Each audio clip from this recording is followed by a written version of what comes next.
Tuhan adalah gembalaku. Mazmur 23 ayat 1. Tuhan adalah gembalaku, takkan kekurangan aku. Sahabat Iktus yang dikasihi Tuhan, jika Anda diberi kesempatan untuk memberikan gambar diri dengan mengambil perbandingan seekor binatang, maka binatang apa yang dapat menggambarkan diri Anda? Apakah seekor harimau yang memiliki kekuatan luar biasa, ataukah seekor simpanse yang dikenal sebagai binatang terpintar? Daud adalah seorang yang hebat. Putri Sion mengeluh-elukan dia sebagai seorang yang dapat mengalahkan berlaksa-laksa dalam peperangan. Namun dalam Mazmur 23, ia menggambarkan dirinya seperti seekor domba yang lemah dan bodoh. Lemah karena domba tercipta tanpa kemampuan untuk melawan. Disebut bodoh karena meski ada rumput hijau di dekatnya, namun ia tidak akan ke sana jika tidak ada gembala yang menuntunnya. Daud menggambarkan hubungannya dengan Tuhan seperti domba dengan gembalanya. Ia memiliki pengalaman sebagai gembala dan ia tahu bagaimana pemeliharaan sang gembala bagi dombanya. 1. Gembala adalah sang provider. Tuhan adalah gembalaku, takkan kekurangan aku. Menunjukkan kecukupan yang utuh yang diberikan Tuhan kepada Daud, baik secara jasmani maupun rohani. Padang rumput dan air adalah kebutuhan utama seekor domba. Daud pernah ada dalam pergumulan menyangkut kebutuhan makanan. 1 Samuel 21. Tapi pertolongan Tuhan datang tepat pada waktunya.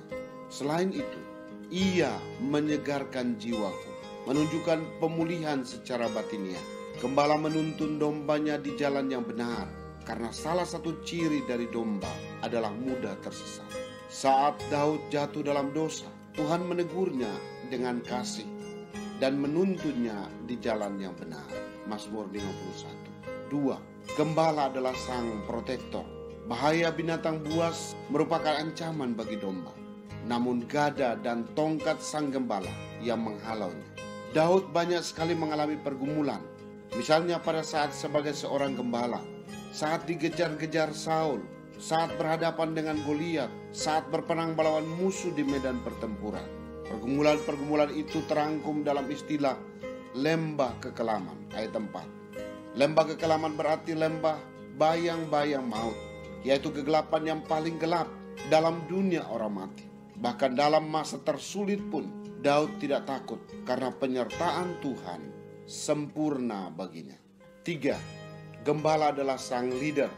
Kebajikan dan kemurahan belaka akan mengikuti aku seumur hidupku, dan aku akan diam dalam rumah Tuhan sepanjang masa. Daud mempercayakan hari depannya kepada Tuhan. Gembala sebagai pemimpin dan domba mengikutnya. Bahkan hingga kelak dalam kekekalan, ia tidak takut karena ada jaminan berada di rumah Tuhan yang telah dinyatakan kepadanya. Sahabat Iktus, bukankah kita pun seperti domba yang lemah dan bodoh? Betapa terbatasnya kita untuk memenuhi kebutuhan hidup kita dan melewati masa-masa sulit. Kita menjalani hidup tanpa harapan dan dalam ketidakpastian. Saya memang bekerja, namun ada waktu di mana apa yang telah saya kumpulkan tak berarti dan hanya membutuhkan belas kasihan Tuhan untuk mencukupkannya. Berada dalam ancaman maut atau lembah kekelaman, saya hanya berpegang pada janji-Mu bahwa Engkau besertaku. Bahkan tentang hari depan, kesehatan saya, keluarga saya, karir saya, studi saya, hanya Tuhan yang dapat menuntun saya. Saya membutuhkan Engkau, Yesus, menjadi gembalaku. Sahabat Iktus yang dikasihi Tuhan, dalam hal apa saya kurang mempercayai Tuhan untuk memenuhi kebutuhan hidup saya? Apa lembah kekelaman yang saya hadapi saat ini? Tentang hari depan saya, apa yang harus saya lakukan? Tuhan Yesus, sesungguhnya tidak ada hal yang perlu saya khawatirkan, karena Engkaulah Sang Gembala Agung yang telah memberikan nyawa-Mu sendiri untuk saya. Maka saya hanya mempercayai-Mu untuk setiap kebutuhan hidup saya, hal tersulit yang sedang saya hadapi, dan bahkan hari depan saya. Engkaulah gembalaku, ya Yesus. Amin. Tuhan adalah gembalaku dan aku dombanya. Kristuslah